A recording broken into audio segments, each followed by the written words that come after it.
Hi and welcome to this week's episode. Today I'm taking you on a drive into Tasmania's most accessible remote area, the Southwest National Park, to demonstrate why I believe the TeleLens is an incredibly useful piece of gear in your landscape photography kit.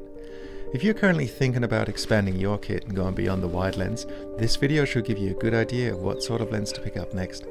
You'll see lots of example shots, all taken from the side of the road, along with a demonstration of why the TeleLens is so useful.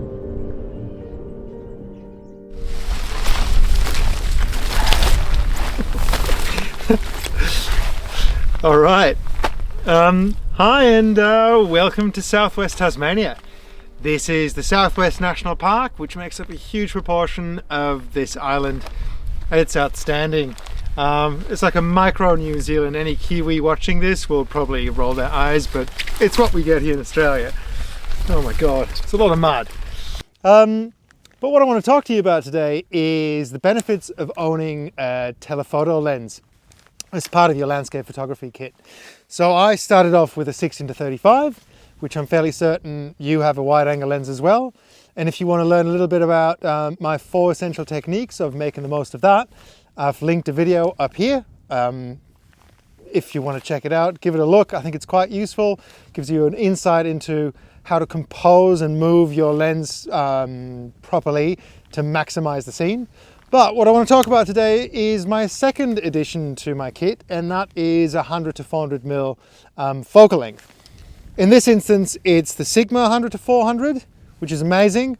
It costs a lot less than the Sony G Master, and does everything I wanted to do. But I feel like I should explain why I think that a telelens is a super valuable addition to your kit. And the reason here is that while the wide angle gives you a unique perspective of the landscape, the telelens also gives a unique perspective, albeit a differently unique perspective.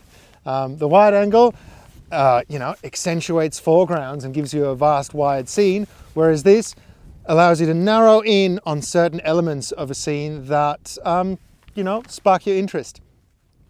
And with that comes the benefit of not having to sit around having to wait for ideal light situations and just, golden light all around, but rather, like today, you can just sort of follow what the light's doing on the, through the landscape. And if a scene of interest is illuminated, you get your shot. Sorry, that's a good shot. I gotta take that real quick.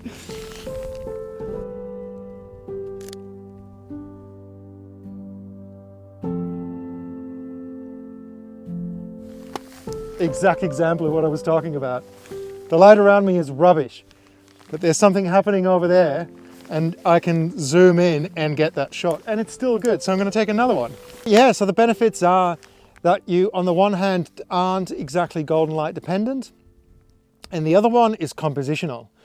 And I feel like that's where this lens has taught me a lot. Because, it's the start as it goes, you kind of work your way into compositions, and the wide angle felt quite challenging at first. But once I picked up this guy, things started clicking and falling into place more. And the reason is, this allows you to take a vast wide scene and narrow it down, sort of just eliminate everything you don't want to have in it, and compose a shot that works in a very simple way. So I hope that's visible. Now what we're doing is, that light's going to disappear, just know it. We can already tell what a scene is like right now, but what I want to do is, there's a tiny little waterway that runs towards the mountain in the back there, which I'm not sure whether that's Mount Wedge. Looks like it, but it probably isn't because I get these things wrong. But what we're going to do is, obviously we'll start zooming in,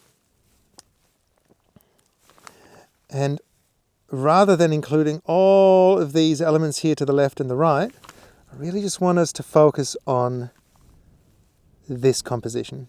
This simplifies it. This makes the mountain a clear subject, and we even get a leading line heading towards it.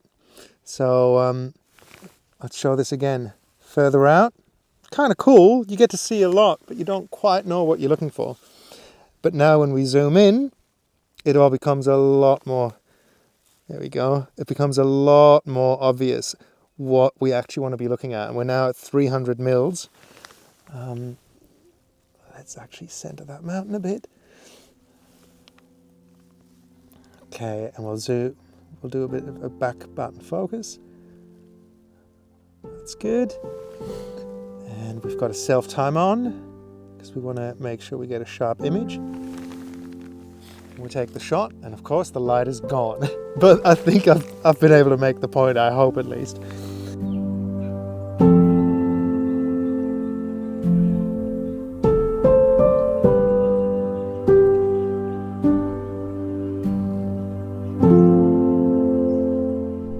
So here you have it.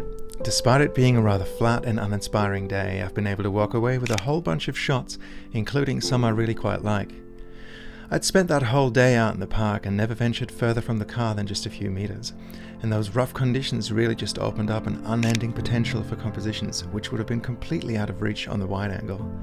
I also think one of the fun things about shooting a telelens is that it's relatively easy to capture great imagery. You can spot the smallest speck of light off in the distance and then effortlessly point, shoot, and be stoked about what shows up on your LCD. So for all those reasons, I highly recommend any landscape photographer keen on expanding their kit to consider checking out available telelenses. I doubt you'll regret it.